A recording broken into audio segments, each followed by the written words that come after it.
Muy buenas noches y bienvenidos todos y todas un día más a Movimiento Galimplant, Movimiento Endogal. Hoy ya vamos con el volumen número 74 y 74 volúmenes han sido los que hemos tenido que esperar para tener hoy aquí con nosotros a una grandísima profesional como es la doctora Sandra García Varela. Ella es profesora asociada en Patología y Terapéutica Dental en la Universidad de Santiago de Compostela, además de profesora en el máster en DORE y también en su práctica clínica privada y mucha otra formación. La doctora Sandra García Varela hoy nos viene a hablar de nuevas clasificaciones en el diagnóstico de la patología pulpo-periapical, nuevos protocolos en traumatología y fracturas longitudinales. Sin más, le doy la bienvenida, le doy muchísimas gracias por acompañarnos por primera vez en Movimiento Endogal. Es un auténtico placer para todos nosotros tenerla hoy aquí con nosotros. Sandra, bienvenida y muchísima suerte. Hola César, muchísimas gracias por la presentación y de verdad encantada de estar hoy aquí. Muchísimas gracias. A ti. Em, Gracias. Bueno, en primer lugar quiero agradecer a los compañeros que estáis al otro lado, que vais a compartir este pequeño ratito con nosotros. De verdad, muchísimas gracias por compartir vuestro tiempo con nosotros. Y también, por supuesto, quiero dar las gracias a Endogal, la confianza y el permitirme estar aquí hoy compartiendo este ratito con vosotros. Así que nada, muchísimas gracias de verdad. Vamos a hablar de unos temas que a mí me encantan y en mi día a día, pues la verdad es que a veces me trae un poquito de cabeza el hacer un buen diagnóstico y tratamiento. Entonces, bueno, espero que os gusten esto que os he preparado y que nos sirva a todos para el día a día, ¿no? Entonces vamos a comenzar con un primer bloque en donde vamos a hablar de la patología pulpar. Deciros que, como bien sabéis, la etiología de estas pulpitis pues, puede ser tanto bacterianas como de factores traumáticos.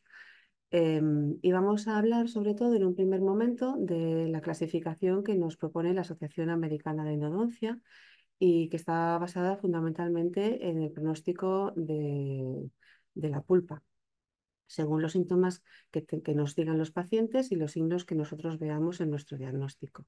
En un primer momento vamos a hablar de la pulpa normal. Es un diagnóstico clínico en donde la pulpa pues, no presenta ningún síntoma, ni clínico ni radiográfico.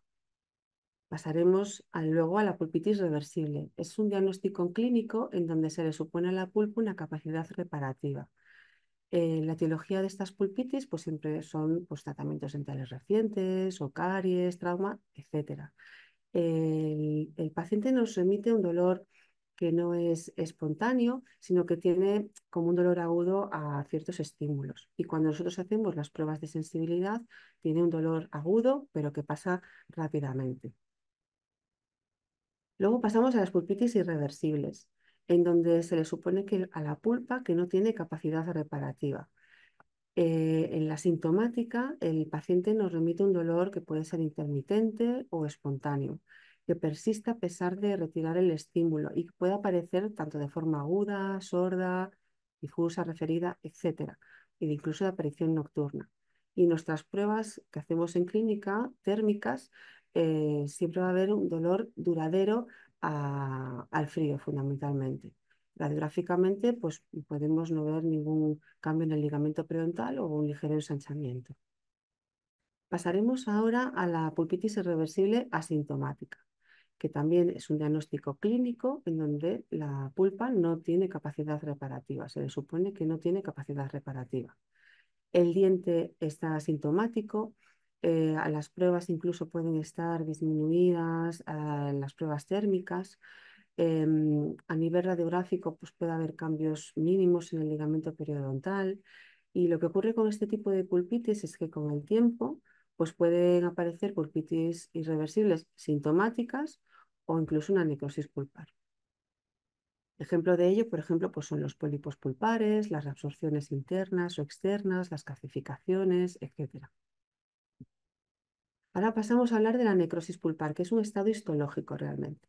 El diente clínicamente está sintomático, podemos encontrar cierta decoloración en la corona. Normalmente no van a responder al frío y puede haber, cuando en dientes que son dientes multirradiculares, puede haber una respuesta confusa, ¿no? Puede haber una respuesta positiva al frío que nos puede, bueno, dificultar el diagnóstico. Radiográficamente podemos ver un ligamento periodontal normal o una radiolucidez tanto lateral o periapical. Pasaremos al tratamiento realizado previamente. Es otro de los apartados de esta clasificación, en donde se ha realizado un tratamiento endodóntico y los conductos han sido obturados. Y luego un tratamiento iniciado previamente, en donde se ha iniciado un tratamiento endodóntico o no se ha terminado. Y como habéis escuchado y visto, pues el término irreversible está un poco en tela de juicio, puesto que realmente se ha visto que histológicamente, en múltiples estudios, realmente no se equipara al diagnóstico clínico. Por ejemplo, en este estudio de Domenico, es un clásico de Domenico Ricucci, se ve que histológicamente no se asocia las pulpitis irreversibles con un estado histológico de pulpitis irreversible. O incluso en el propio diente puede haber una zona con pulpitis reversible o irreversible. Esto es porque la pulpitis en realidad es una enfermedad gradual y espacial. Los términos reversible e irreversible no van a especificar el alcance de la lesión y realmente lo que hay que hacer es instaurar tratamientos mínimamente invasivos. La Asociación Europea de Endodoncia ha propuesto la clasificación de Walters, donde hablan de todos estos temas.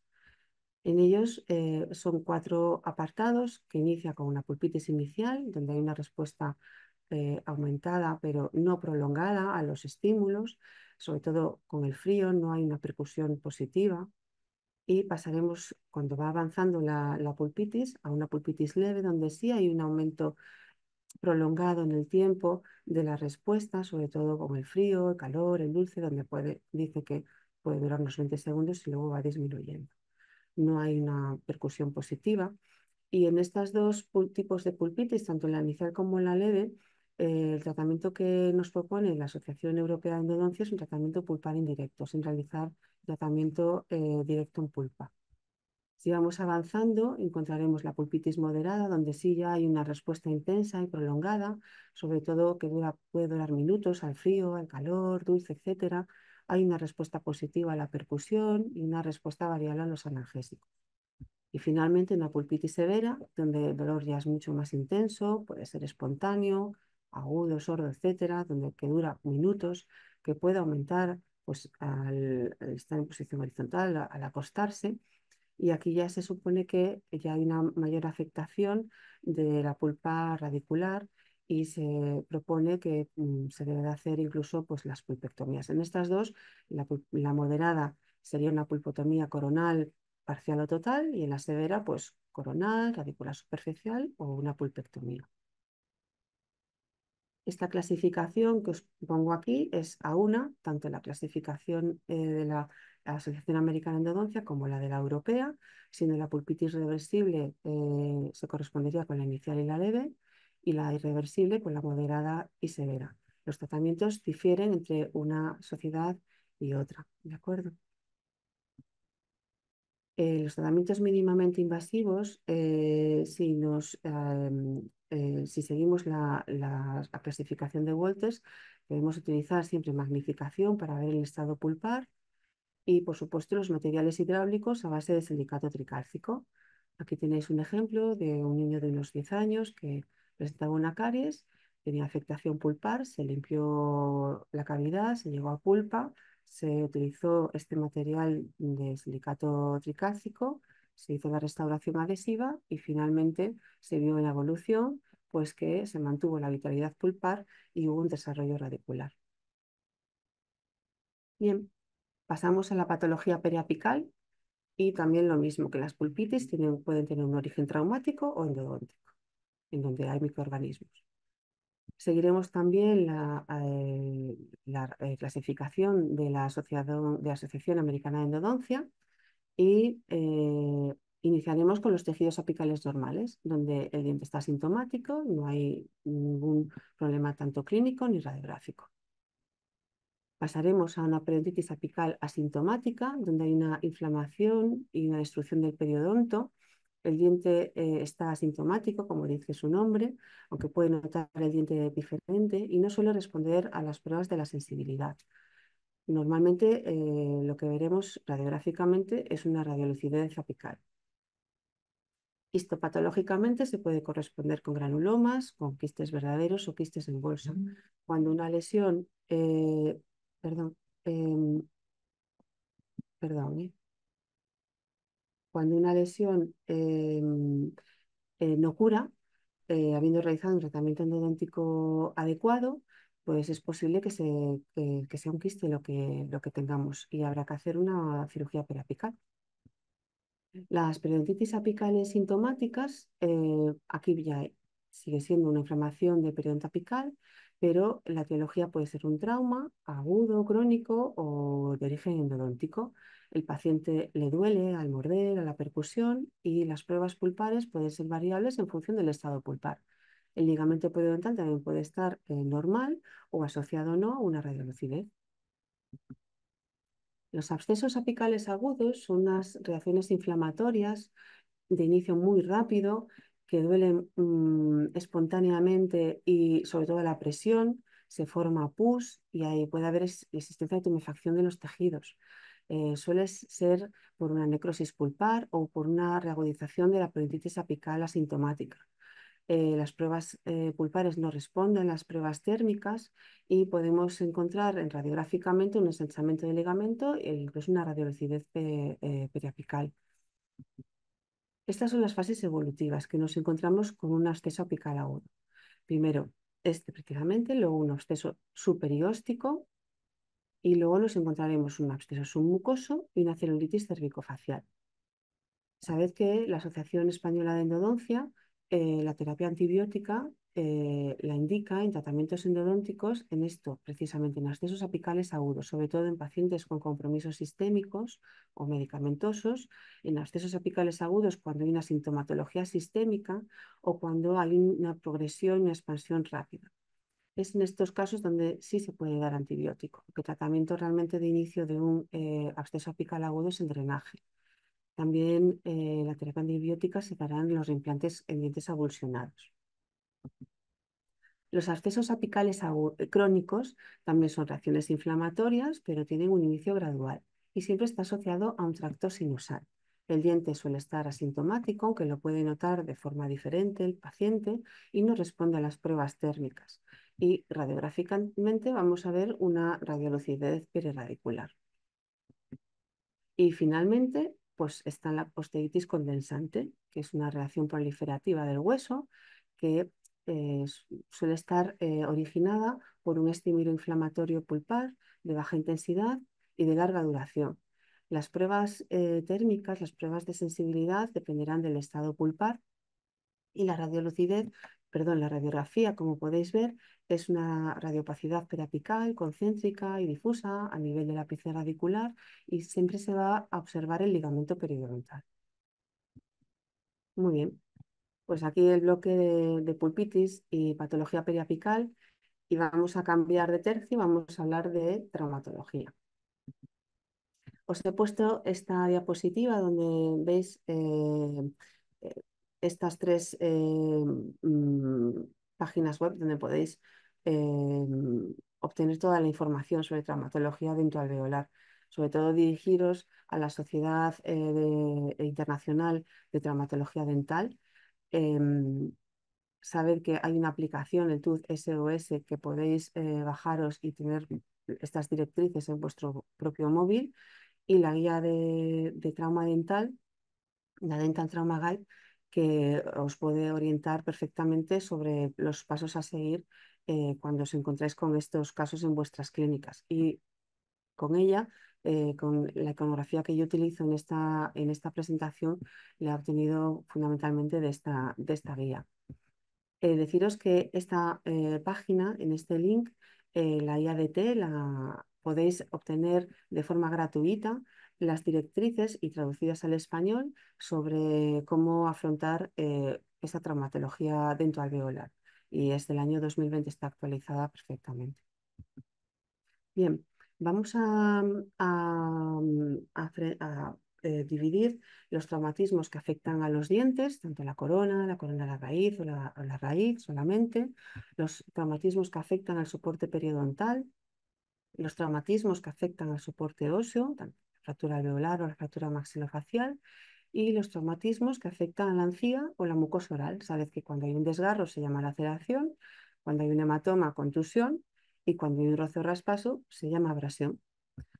Os pongo esta diapositiva para que veáis que también hay otra manera de hacer esta nomenclatura, con el índice de Weissel. Se utilizan 5 dígitos y es muy útil para informatizarlo mejor y compararlo con los datos a través de todo el mundo. Os lo pongo pues para que conozcáis también otra manera de llamar a los traumatismos dentales.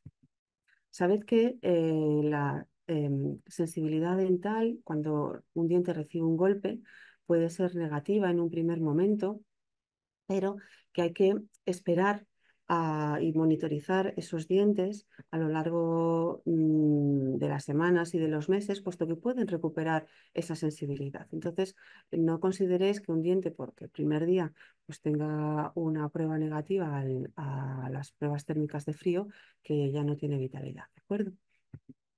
Por supuesto, hacer un registro fotográfico, una exploración radiológica, mirar los tejidos blandos, puesto que puede haber restos de los dientes dentro de los labios, de las mejillas, etcétera, hacer radiografías también de los mismos y, por supuesto, pues la radiología en 3D, los CBCTs, que nos van a dar muchísima información sobre pues, las fracturas alveolares, las radiculares, etcétera. Bien, los traumatismos que afectan a los dientes, sabéis, las más sencillas, digamos, son la difracción, que cuando hay una fractura incompleta del esmalte, simplemente con grabar y sellar pues será suficiente. Las fracturas del esmalte, donde puede haber un pulido del diente simplemente o reconstruirlo en composite. Cuando ya afectan a la dentina, pues se puede restaurar directamente en composite o readherir el fragmento si el paciente lo trae a consulta. Lo que os aconsejo es que lo tengáis en suero o en agua durante unos 20 minutitos para que haya una rehidratación del mismo y la adhesión sea muchísimo mejor. Si cuando lo unís aparece una línea de fractura, podéis hacer un biselado de esa zona con una fresa redonda y volver a colocar el composite para minimizar esa línea visible de fractura. Cuando ya es una fractura del esmalte, la dentina y la pulpa, es una fractura complicada, el principal objetivo es mantener esa pulpa vital, ¿de acuerdo? Y utilizando esos materiales hidráulicos de silicato tricálcico que hemos hablado anteriormente. Este es un ejemplo de un niño que vino a la consulta, rompió la corona por desgracia, se mantuvo la vitalidad pulpar gracias a estos materiales y con el paso del tiempo pues, pudo desarrollar la raíz correctamente y mantener su diente en perfecto estado. Cuando ya estamos ante una fractura de la corona y la raíz, puede ser tanto con afectación pulpar o sin afectación pulpar. Por supuesto, hacer CBCTs para ver hasta dónde llegan estas fracturas. Y si no tenemos tiempo en ese momento, pues podemos hacer un tratamiento de emergencia en donde estabilizaremos temporalmente con un alambre pues, de ortodoncia, de 0,4, una resina, pues para luego instalar un tratamiento definitivo, que puede ser pues, la extracción de los fragmentos, hacer una gingivectomía, una ostectomía, extrusión ortodóncica o quirúrgica, como si fuera un reimplante intercional, la inversión de la raíz para conservar alveolo o, bueno, o la extracción de los restos. Las fracturas radiculares son menos frecuentes, normalmente el fragmento coronal estará desplazado y debemos diferenciar entre las fracturas en el tercio apical, en el tercio medio o en el tercio coronal. Estas últimas son las que tienen peor pronóstico. Debemos reposicionar el fragmento coronal. y nunca debemos iniciar el tratamiento de endodoncia en esa visita de urgencia. Hay que ferulizarlo, pero nunca empezar ese tratamiento de endodoncia, puesto que puede haber una, digamos, revascularización de la zona y normalmente puede ser que ese diente siga vital. Posicionando, si no hay desplazamiento, puede realizarse una posición del tejido dental, callo, formación de un callo, a posición de tejido conectivo o la posición de tejido conectivo y hueso. En los traumatismos que afectan al soporte periodontal, pues tendremos la concusión y la subluxación. En la concusión no hay movilidad ni desplazamiento del diente, pero sí puede haber dolor a la percusión. Y en la subluxación, pues no hay desplazamiento, pero puede haber una pequeña movilidad. En ese caso, pues podría ser beneficioso pues, hacer una feminización durante un par de semanas. Cuando se produce una extrusión, una luxación extrusiva, el diente pues, sale fuera de su alveolo en sentido inciso axial, la movilidad está aumentada y puede haber incluso pues, algún pequeño protrusión o retrusión del diente. La forma de tratarlo pues, es reposicionar el diente, ferulizarlo durante un par de semanas, si hay fractura del hueso durante unas 4 semanas y en aquellas luxaciones moderadas o graves, pues sí que hay que iniciar el tratamiento de conductos normalmente a los 7 o 10 días de la lesión, siempre antes de quitar la ferulización. Si tenemos la luxación lateral, pues en este caso es como está asociado siempre a una fractura del alveolo, de la cortical vestibular. Hay como si se encajara esa raíz en esa cortical. Entonces, en realidad no hay movilidad y hay como un sonido metálico, como si estuviera anquilosado el diente. ¿Cuál sería el tratamiento? Bueno, pues reposicionar el diente, llevarlo a su posición y incluso se puede como oír un pequeño clic, ¿no? Y luego, por supuesto, ferulizarlo durante unas 4 semanas. Hay que diferenciar cuando son dientes con el ápice inmaduro, cuando hay una formación radicular incompleta a las 2 semanas del traumatismo, puesto que puede haber una revascularización espontánea. Si vemos que hay signos de necrosis a lo largo del tiempo, entonces sí que deberemos instaurar el tratamiento endodóntico para prevenir la reabsorción inflamatoria. Y en aquellos dientes donde no hay, donde el ápice está cerrado, pues ahí sí que deberemos realizar tratamiento endodóntico, siempre con hidróxido de calcio como medicación intraconducto. Esto es para prevenir la reabsorción inflamatoria. En las intrusiones, donde el diente se desplaza en dirección apical, pues también debemos diferenciar entre los dientes inmaduros. Hay que esperar unas 4 semanas aproximadamente a ver si se produce una reerupción espontánea y si eso no ocurre, pues reposicionarlos ortodoncícamente. Eh, Hay que monitorizar el diente y ver si no hay necrosis o reabsorciones inflamatorias. Si las identificamos, iniciaremos el tratamiento endodóntico. En dientes maduros, si se intruyen menos de 3 milímetros, pues hay que intentar permitir la reerupción sin intervenir. Si eso no ocurre, entonces reposicionaremos quirúrgicamente y lo ferulizaremos durante unas 4 semanas. Cuando la intrusión es entre 3 y 7 milímetros, lo reposicionaremos también quirúrgicamente y cuando es más de 7, pues también quirúrgicamente, siempre ferilizándolo unas 4 semanas. La pulpa se va a necrosar en estos casos cuando son dientes maduros. Entonces el tratamiento endodóntico debería iniciarse aproximadamente a las 2 semanas o siempre que la posición del diente lo permite y siempre con la utilización del hidróxido de calcio como medicación intraconducto.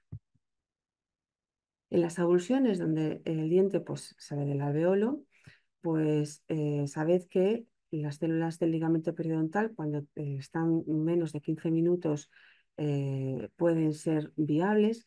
Cuando están menos de 60 minutos y se han mantenido en un medio de almacenaje adecuado, pueden ser viables, aunque pueden estar comprometidas. Y cuando ya son más de 60 minutos de tiempo estoral seco en un medio de almacenaje no adecuado, pues ya no van a ser viables. Lo ideal sería que que la persona que recibe el traumatismo se reimplantara el diente en el alveolo. Y si no lo hace, pues el medio más adecuado es la leche. Es un producto que se puede encontrar perfectamente sin problema. Si no, pues en saliva se escupe en un vaso y que lleva ahí el vaso y que se dirija directamente al dentista. Y deciros que el agua en realidad no es un medio adecuado, aunque bueno, siempre es mejor eso que no que dejar que se seque el diente. Pero si se puede escoger, mejor la leche. Lo mismo que las anteriores traumas, si son con lápices abiertos, debemos esperar a la curación espontánea. Puede ser que haya una curación espontánea y se continúe el desarrollo radicular. Si eso no ocurre, pues sigue que iniciar el tratamiento endodontico. Cuando el paciente nos viene a la clínica con el diente reimplantado, primero hay que verificar que esté bien posicionado y saber que tenéis 48 horas para reposicionar el diente dentro del alveolo. ¿De acuerdo? Si no está reimplantado y está conservado en un medio eh, fisiológico o no, pues bueno, hay que regar y eliminar el coágulo sanguíneo, reimplantar el diente lentamente, siempre, todas estas cosas, pues siempre con anestesia, por supuesto, verificar que esté correctamente, friolizarlo durante 2 semanas, si hay fractura alveolar, serían 4 semanas, control oclusal y darle antibióticos y refuerzo contra el tétanos. E iniciar el tratamiento de conductos a las 2 semanas posteriores de la reimplantación y siempre antes que retiremos la férula. Con la reimplantación tardía, bueno, el resultado va a ser la anquilosis o la reabsorción inflamatoria de la raíz. Tiene mal pronóstico y deciros que los dientes con un ápice abierto, realmente pues el ritmo de anquilosis y la reabsorción es impredecible y siempre va a ser más rápido. Entonces, las citas de control siempre van a tener que ser con más frecuencia. En la Asociación Española de Endodoncia tenéis la pauta, los antibióticos que deben recibir los pacientes y la ferulización, pues bueno, hay muchas maneras de hacerlo, pero siempre debe ser flexible, de 0,4, siempre unidos a los dientes adyacentes y alejada de los tejidos gingivales y las zonas proximales para que el paciente se pueda higienizar correctamente. En todos estos traumatismos, pues los pacientes deben evitar durante un par de semanas por lo menos los deportes de contacto, comer blandito, cepillarse muy bien los dientes después de cada comida y utilizar la clorexidina durante un par de veces al día, por lo menos durante una semana. Esta es una tabla que os he preparado para que veáis los tiempos de controles en la dentición permanente, en las fracturas dentales, en las fracturas de soporte periodontal, cuándo ver al paciente, que muchas veces tenemos esas dudas. Y este es el tiempo de ferulización también, la dentación permanente. ¿De acuerdo? Veis que la subluxación, la extrusión y la abulsión son de semanas. En la intrusión y la luxación lateral y las fracturas radiculares del tercio medio apical son 4. Las que tienen un peor pronóstico son las del tercio coronal, tienen que estar 4 meses, y las fracturas alveolares 4 semanas. Bueno, y por último, el último bloque de las fracturas longitudinales. Deciros que hay que diferenciar en aquellas que tienen su inicio en la corona y aquellas que tienen su inicio en la raíz. Aquellas que están en la corona serán las infracciones, las fracturas cuspídeas, el diente fisurado y el diente partido, y aquellas que tienen su origen en la raíz, pues serán las fracturas verticales radiculares. Por supuesto, escuchar al paciente lo que nos puede contar, cómo ha notado, si ha ido un crack o si ha sido después de comer alguna cosa, bueno, pues siempre hacer una buena historia clínica y pues toda la batería de nuestras pruebas diagnósticas, pues la percusión, la palpación, la prueba de la mordida. Este es un dispositivo que es el Tooth Sleuth, que os puede ayudar a diferenciar cada cúspide. Cuando hay cúspides fisuradas, pues os ayuda a diferenciar, si no, pues con un depresor lingual también lo podéis hacer, etcétera. Los test de sensibilidad, el sondaje, la sonda periodontal, sobre todo cuando son sondajes puntuales, nos puede indicar que puede haber una fractura. La transiluminación, la luz no pasa a través de las fisuras.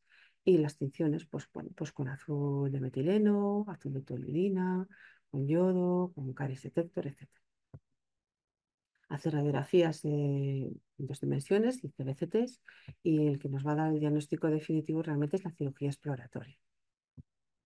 Bien, las líneas de infracción, las líneas de fisura o infracción son esas grietas que vemos en el esmalte que no tiene pérdida de estructura dental, no tiene mayor importancia clínica. Las fracturas cuspidias pueden ser completas o incompletas, normalmente no están centradas en la corona, suelen involucrar una cresta marginal y ir hacia un surco bucal o vestibular lingual palatino y que pueden extenderse hasta el tercio cervical. ¿Cómo las vamos a diagnosticar? Bueno, pues se suelen separar al hacer cuña entre los fragmentos.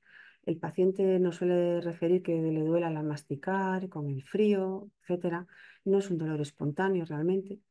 Y el tratamiento pues, consistirá en eliminar esta cúspide afectada y restaurarlo directa o indirectamente pues, con coronas completas o incrustaciones y que cubran el margen de la fisura. El tratamiento endodóntico en la pulpa pues, dependerá de si está afectada o no. El diente fisurado, bien, es una pérdida de continuidad en el esmalte y la dentina que puede afectar al cemento también. Normalmente está centrado en la corona y suele afectar a las crestas marginales. ¿De acuerdo? Em, Aquí debemos hacer un hincapié en que no debemos hablar de síndrome de diente fisurado. Un síndrome es un número de signos y síntomas que caracterizan una enfermedad específica y una fisura no es una enfermedad, es una entidad patológica. Y además los pacientes pueden tener múltiples sintomatología, desde un diente que puede estar asintomático o un dolor al frío o al calor o al morder, tanto leves como agudos, o en función de cómo esté la pulpa, pues incluso puede dar un acceso apical agudo o crónico. Por lo tanto, no debemos hablar de síndrome de diente fisurado, sino de diente fisurado. ¿Cuál será el diagnóstico? Bueno, pues aquí sí que no se separan los fragmentos, no es como las fracturas cuspídeas. Suele estar centrado en la corona. Como les dije, los síntomas son muy variables. Utilizaremos las diferentes pruebas de transiluminación, puede haber un sondaje puntual, las tinciones, etcétera. Y utilizar pues CBCT también y radiología normal. Deciros que si en un CBCT, en una radiografía, veis un diente aislado, fundamentalmente posterior, inferior, donde hay este tipo de lesión, una pérdida ósea de forma angular, es posible que el diente esté fisurado. Normalmente los dientes que se fisuran más son los segundos molares inferiores, seguidos de los primeros molares inferiores, los molares superiores y premolares. ¿Cómo los vamos a tratar? Pues en primer lugar, haciendo un ajuste oclusal y luego el tratamiento pues dependerá de la localización y el alcance de esa fisura. Si está en el fondo de la cavidad, valoraremos su extensión incluso haciendo una apertura cameral para ver si llega a la zona pulpar. Y si es en una superficie proximal, a ciertos autores abogan por la eliminación de la línea de fractura, pero esto tenemos que tener presentes que puede debilitar el diente. Puede ser beneficioso realizar una protección cuspidea con una corona completa o un online y saber que esos dientes que tienen este tipo de coronas y, y están fisurados probablemente necesitarán una endodoncia en un futuro. Esto hay que avisarlo siempre al paciente. Esta diapositiva os la he puesto, es el índice de Iowa y es para la comunicación con el paciente sobre lo que pueden esperar sobre dientes que están fisurados y necesitan tratamiento endodóntico. Está basado en varios parámetros y han visto que la profundidad de sondaje, la afectación de las crestas marginales y la patología periapical son tres de los signos que más nos pueden afectar al pronóstico de este tipo de dientes, sobre todo en aquellos que tienen bolsas periodontales iguales o mayores a 5 milímetros, el pronóstico es muchísimo menor que si el sondaje no es de esa manera y no está afectado la cresta distal, donde el porcentaje es muchísimo mayor. Entonces, para comunicarnos con ellos y para nosotros saber qué atenernos con respecto al pronóstico, esta tabla es, eh, es muy práctica. Y el diente partido, vamos a pasar al diente partido, pues es la fractura completa que se dice en la corona, que se extiende subgingivalmente, normalmente hacia mesial y distal, hacia las superficies proximales. Suele estar centrado también en la corona y el tratamiento pues, consistirá pues, en función al alcance de la fractura radicular pues, en la extracción del fragmento móvil incluso se puede hacer un alargamiento coronario o la extrusión ortodóncica y normalmente pues hay que hacer una extracción completa del diente de partido. Finalmente, pues las fracturas radiculares verticales, que es una fractura completa o incompleta de la raíz del diente, normalmente están a nivel vestibular o bucal y palatino lingual y que se pueden extender también hacia la zona cervical, pero el inicio es en radicular. La sintomatología también es variable y dependerá pues en dónde esté esa fractura. El problema de este tipo de fracturas es que no lo vemos porque está tapado por los tejidos periodontales. Entonces hay que afinar mucho con estos diagnósticos. Dependerá también del tipo de diente, de la evolución que tenga, de cómo esté afectado periodontalmente, afectado el hueso. La afectación ósea también dependerá del tipo de fisura que hay. Algo que puede indicarnos que hay una fractura radicular vertical es cuando podemos tener un sondaje doble en las caras opuestas, tanto en vestibular como en palatino. Si está asociado a una fístula, pues todavía más indicativo de esta fractura radicular vertical. Y tenemos que diferenciar cuando hay una patología periodontal, por ejemplo, el surco de desarrollo en los incisivos superiores o con las patologías periapicales agudas, etcétera. Cuando hay fístulas también opuestas o hay dos fístulas vestibulares, es posible también que nos estemos encontrando ante una fractura radicular vertical. Cuando hay un ensanchamiento del espacio periodontal en un diente único, también podemos encontrarnos con esto. Todo también dependerá de la ubicación de la fractura y del tiempo de evolución. En este diente en concreto, pues fijaros, desde el 2021 hasta el 2024, que rompió completamente la raíz, pues el paciente pues, no estaba sintomático y bueno, al final estaba fisurado, asociado a un diente inferior, los postes, entonces nos puede indicar que ese diente posiblemente tenga una fractura radicular vertical.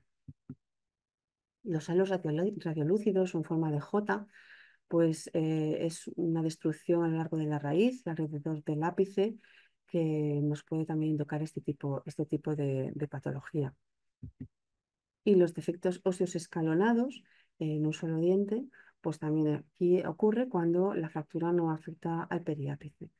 Entonces aquí también nos podemos encontrar con esto. Para resumir, deciros pues, que nos encontramos ante un diente fisurado, normalmente están asociadas las restauraciones directas y las fracturas radiculares verticales pues, suelen haber restauraciones indirectas, coronas, etcétera. El sondaje en un diente fisurado es menor de 6 milímetros, en una fractura radicular vertical suele ser mayor. En un diente fisurado la cortical externa suele estar intacta y en las fracturas radiculares pues, suele haber defectos óseos irregulares o en forma de J y que a nivel de CBCT, pues esos defectos angulares nos pueden orientar que puede ser un diente fisurado y en una fractura radicular vertical, pues el hueso cortical suele estar afectado en más de un 50%. Y bueno, pues hasta aquí esta pequeña charla, este seminario. Espero que os haya gustado y daros las gracias por vuestra atención y nada, quedo aquí a disposición de vosotros para lo que queráis. Muchísimas gracias por todo. Bueno, Sandra, muchísimas gracias a ti por habernos acompañado esta noche. Decirle Gracias. a la gente que nos está escuchando que puede hacer sus preguntas a través del chat o del apartado de preguntas y respuestas y que las iremos respondiendo. Tenemos ya una de ellas que nos hicieron al poquito tiempo de comenzar, que nos la hace Alix y dice... Buenas noches. ¿Cuál es el tratamiento idóneo para la osteitis condensante? Pues en principio, en función hay que hacer las pruebas de sensibilidad. Si da una prueba positiva en donde el diente está sensible, en principio es mantenerlo en observación. No hay que hacer tratamiento endodóntico. Hay que mirar a nivel oclusal si hay algún tipo de trauma oclusal y liberarlo. Y en principio, pues es mantenerlo en observación. Si hacemos las pruebas de sensibilidad y resulta que pues, son negativas, entonces ahí sí que habría que hacer un tratamiento endodóntico y siempre mirar la oclusión en este tipo de patologías. Mm. Vale, bueno, aquí nos llegan más mensajes. Enhorabuena, Sandra. Muchas gracias por clarificar las diferentes patologías pulpares y los traumatismos dentoalveolares. Nos dicen también muchas gracias, Sandra. Gracias y enhorabuena. Gracias. Bueno, parece que has dejado todo bastante claro, que no hay muchas preguntas, pero sí muchos agradecimientos. Muchas gracias, chicos. Muchas gracias. Bueno, Sandra, pues muchísimas gracias por estar hoy aquí con nosotros en Movimiento Endongal volumen 74. Ha sido un placer tenerte con nosotros. Ahora que ya te has inaugurado, esperamos tenerte pronto otra vez aquí. Será un placer. Yo siempre dispuesta a lo que sea. Muchas gracias.